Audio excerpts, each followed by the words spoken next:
Hey everyone, and welcome to today's episode of Developer Tea. My name is Jonathan Cottrell, and my goal on the show is to help driven developers like you find clarity, perspective, and purpose in their careers. In today's episode, I want to discuss something that makes the greatest of the great, that sets them apart. Something that you'll find consistent in every top-level athlete, in every top-level thinker, writer, and you'll find in kind of a backwards way that the most kind of talented engineers that you've encountered probably do this as well. And the simple idea is deliberate practice. You've heard about deliberate practice before, probably either on this show or in a book or in a blog post. And a lot of the time we imagine deliberate practice to just be the same thing as practice. In other words, repetition. And we're missing the boat if all we're imagining, deliberate practice to be is practice, and we're proxying that to repetition, to experience, to something as simple as doing the thing over and over. And while doing the thing over and over certainly will give you more intuitive understanding of how things respond, it's not the same as deliberate practice. So first, I'm going to talk about what the differentiation is. And then I want to kind of help you connect the dots for how you can think about deliberate practice, which is actually kind of the harder part. How do you incorporate deliberate practice into your career as an engineer or as an engineering manager? That can be the hard part. All right, so let's differentiate. Deliberate practice is indeed partially repetition, right? That's part of it. You will get your repetitions as a part of your practice. But deliberate practice is specifically talking about doing a very narrow set of activities, or participating in a narrow, a narrow specific thing, right? So if you, let's say, for example, we're talking about basketball, deliberate practice might be free throws, right? And you're doing that narrow activity that you want to improve at. And very importantly, you get very quick feedback, very close to the repetition, so that you can incorporate it and then get more feedback again, right? And so ideally, the cycle time between these repetitions is low. The feedback is either automated, right? The feedback could come from some system measurement. For example, free throws, one piece of feedback is whether or not the ball went in, right? But you could also have feedback coming from another person, someone else who has experience or who, has enough training, enough understanding of the subject matter to be able to point out areas where you can improve. All right, so the deliberate aspect of this is that you're intentionally engaging in this activity specifically to practice. You're not getting practice by way of the activity, right? You are engaging in the activity, at least with the understanding that you're doing it in part to practice. That is the deliberate aspect of deliberate practice. So that's the difference between that and just, the average practice, going and doing the thing. Deliberate practice is stepping into a specific environment, right? An environment that you create, maybe. You can imagine this is a mental environment, and intentionally engaging in some activity in order to improve at it, right? That is, or at least those are the most, that is a priority they're engaging in. And the reason why there's an important difference here is because deliberate practice is much more effective at rapid improvement than just practice, just repetition. Okay, so how do we actually do this in engineering? How can you engage in deliberate practice as an engineer, as a tech lead, as a manager, as a product manager? There are some obvious ways, right? Of course, you can engage in deliberate practice through things like leak code. Whether that is valuable or not kind of depends on your personal career aspirations and who you're talking to, what kind of job you want, what kind of interviewing process you're going to have to go through. Possibly the kind of work that you're doing may benefit from certain kinds of algorithmic thinking, for example. A vast majority of people listening to this show right now are not going to benefit from leak code. So adopting that as deliberate practice might be more trouble than it's worth. So what should you adopt? What are other things that you can practice deliberately at? There's a lot of options here. I want to talk specifically about aspects of your engineering career that will move you towards a leadership mindset or a leadership role, right? You can be a leader and be an engineer at the same time. You can be a leader and be, an IC simultaneously. You can be a manager and do these same things, right? So I'm going to give you some ideas for deliberate practice as a leader because I think these are the harder ones, and you can kind of fill in the blanks for some of the more hard science or directly engineering related tasks that you may engage in deliberate practice. As an engineering manager or as a tech lead, engaging in deliberate practice is a little bit harder. It's harder to understand how to do that. What kinds of activities would you engage in?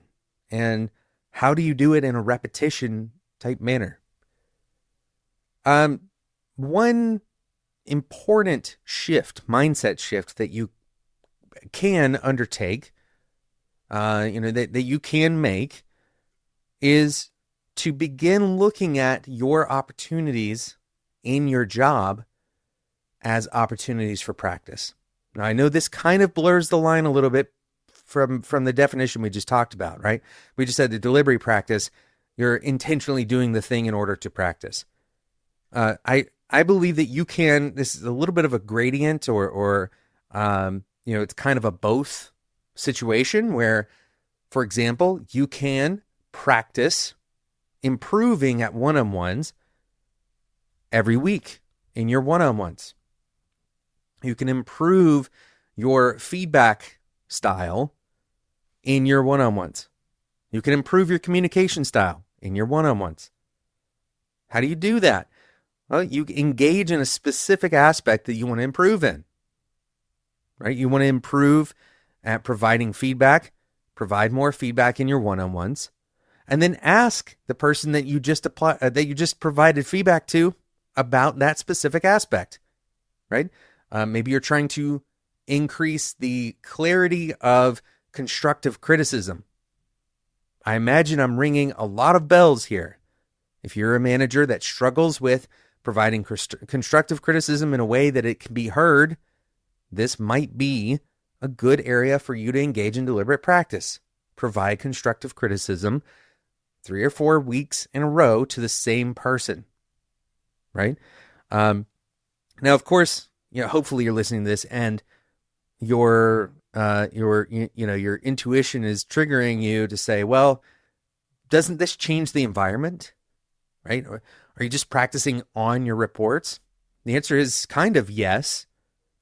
But if you're not practicing at all, then the alternative here is that report doesn't get constructive feedback at all, right? Or they're getting constructive feedback that you're not necessarily trying to improve on. So there are some important things to keep in mind when you are engaging in this kind of practice. A couple of them include how you get that feedback, right? Who you are choosing to provide this feedback to. And this goes beyond just providing constructive criticism.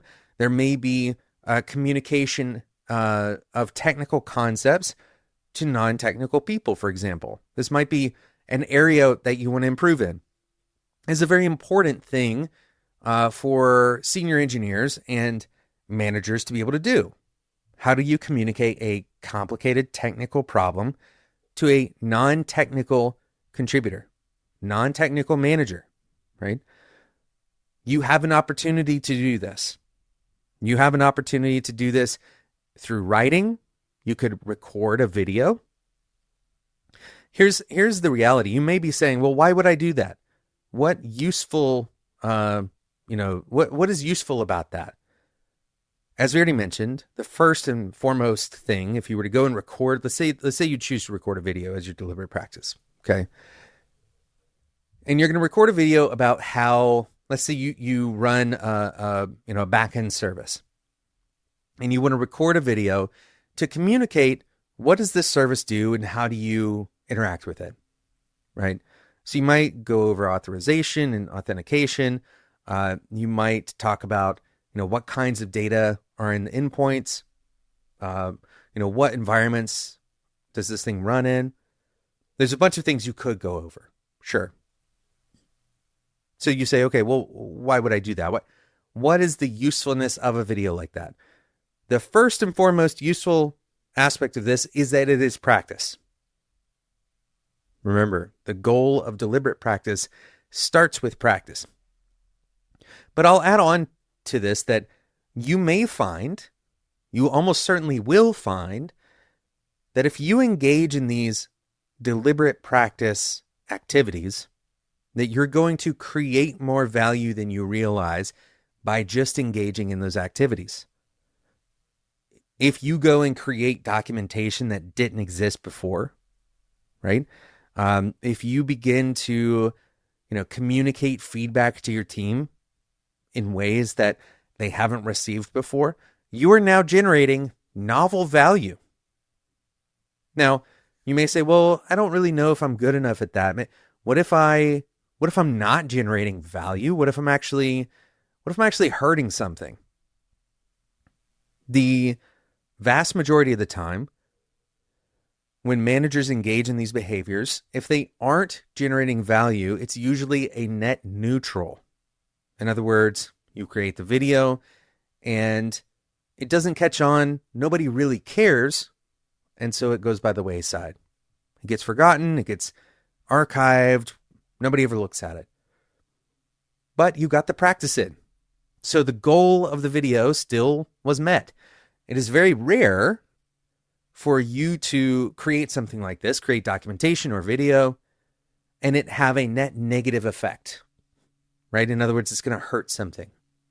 So at the very least, you've accomplished your deliberate practice, and you've probably added value in your role.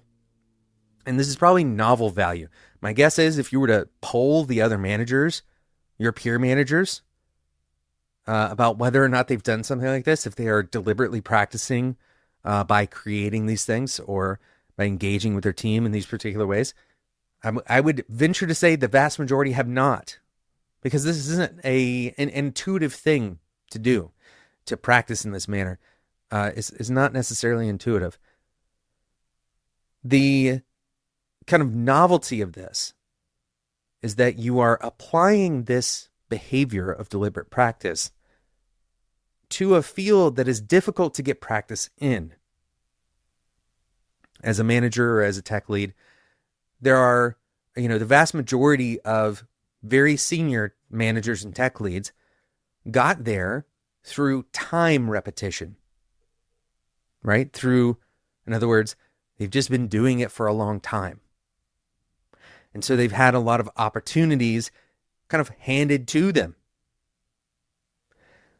The real change here is that you're going to go and find opportunities. You're going to go and create opportunities to practice these skills, to get better at communication, to get better at, distilling complex ideas, to get better at understanding strategy. There's one other way that you could engage in this, because there's another category here of work that doesn't really function in the same way, and that is the kind of the strategy or the kind of decision-making category. How do you practice that? You can't really just make up opportunities to make decisions. What you can do is go back and look at previous decisions that have been made. You can either look at previous decisions made by you and your team and create rationale for those decisions. You can go look at decisions made by other teams in your org, right? Especially if there are decision briefs. You could even cut off just the intro, right? And only read the intro and the context, and then go and practice by making your own decision and then comparing it to the decision that team made, right? So really what you're doing is kind of backwards training. You're looking at, what has happened in the past. You can do the same thing with things like forecasting timelines. Right? You could look at the scope of work, and instead of figuring out, instead of starting with the knowledge of how long it took, try to forecast, try to estimate how long that work actually took. Over time, you'll begin to calibrate against reality. Right? This is particularly useful within the context of a team, especially if that team has been kind of formed for a long time. What is the capacity of that team? You could start to get an intuition for that. You could get deliberate practice by looking at past work that they've delivered. Hopefully this concept of deliberate practice has you thinking about ways that you can engage in deliberate practice. There's other things that I've done myself. Like, for example, I've engaged in deliberate practice by having conversations with LLMs about, let's say, sensitive topics. And I'll prime the LLM, to have, to model really sensitive or difficult topics. I've kind of engaged in deliberate practice of receiving really harsh feedback and trying to figure out a way to parse through that feedback. There's a lot of opportunity because a lot of our jobs as engineers and as engineering leaders hinges on language, and it hinges on how we interact and communicate. There are a lot of opportunities to engage in deliberate practice through or with the assistance of an LLM. So I'd encourage you to do some thinking around this about how that might apply to you.